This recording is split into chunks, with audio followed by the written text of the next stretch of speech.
Dnešný deň je pre mňa jedným z tých, na ktorý sa nezabúda, pretože si pripomíname výročie vzniku prvej základnej 9-ročnej školy v Senici. Patrím k tým, ktorí na nej pôsobili od jej vzniku, teda 1. septembra 1963. Riaditeľkou školy bola Zuzana Zongorová a zástupkyňou Adela Nedobová. Škola vtedy mala 560 žiakov.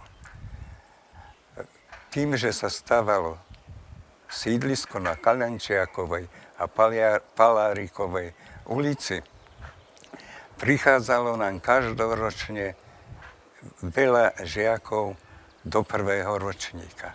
Škola sa rozrastala a v školskom roku 67-68 už som bol poverený funkciou zástupcu, pretože sme mali okolo 700 žiakov. Najhorším rokom pre nás ešte v starej budove na Dlhej ulici, kde je dneska aj obchodná akadémia, bol školský rok 69-70, pretože sme mali okolo 1200 žiakov a museli sme rozdeliť zbor na dve polovice.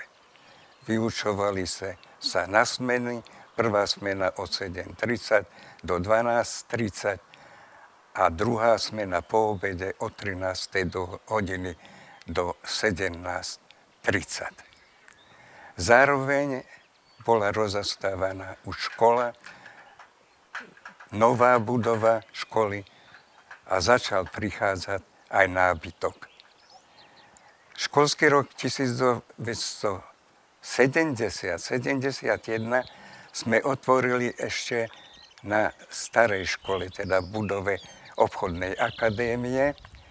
Prvý týždeň sme učili a potom nám bolo oznámené, že je i vstup do školy, pergola spravená, všetko. Škola je pripravená pozemnými stavbami na odovzdanie. Začali sme organizovať brigády rodičov, žiakov. Neučili sme 4 dni. Každý deň žiaci si prenášali nábytok, šlavice, stoličky, ktoré boli uskladnené vo vojenskom útvare v Senici. Sami si ich predniesli do tried a zatiaľ rodičia im s pani učiteľkou svojou triednou pripravili triedu. Začať sme učili na prvej základnej škole v Senici na ulici Kapitána Nálepku, teda 14. septembra 1970. Druhá budova bola ešte len rozostávaná, kde bola jedáleň a telocvičňa.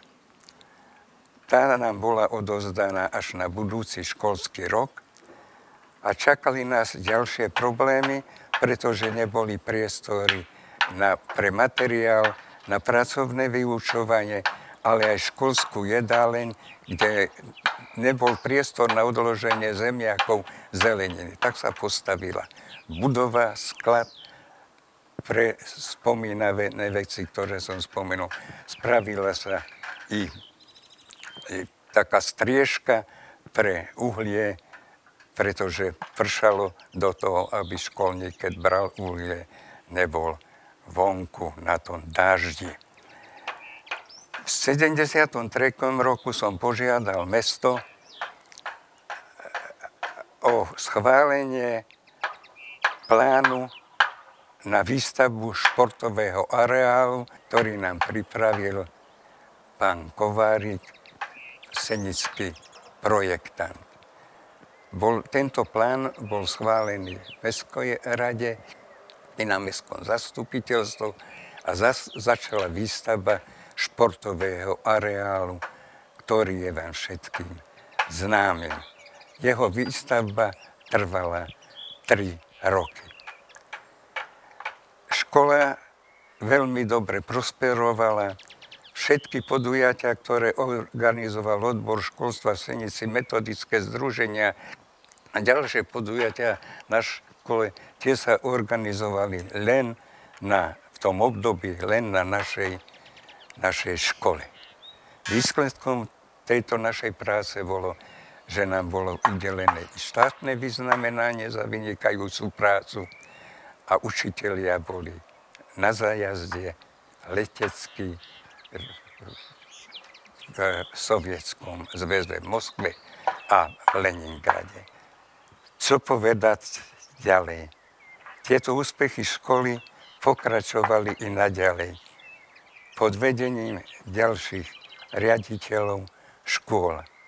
A mimoriadne v poslednom období, keď je riaditeľom školy pán Šváček, bývalý náš žiak, ktorý ozaj dbal na vzdelanie školy, upravil, zmodernizoval športový areál a ďakujem i menom nás dôchodcov za to, že bol jediný, ktorý nás začal pozývať na školu na Deň učiteľov i v mesiaci októbri, ktorý je mesiacom úcty starších.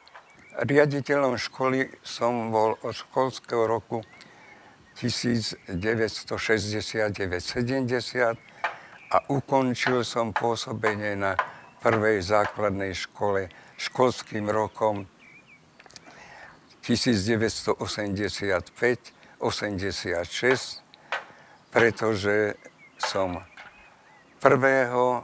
augusta nastúpil ako dejiny to tak zariadili, ako posledný predseda Mestského národného výboru a v 90. roku som bol zvolený ako prvý primátor mesta Senice, ale na kolektív učiteľov na prvej základnej 9-ročnej škole som nikdy nezabudol.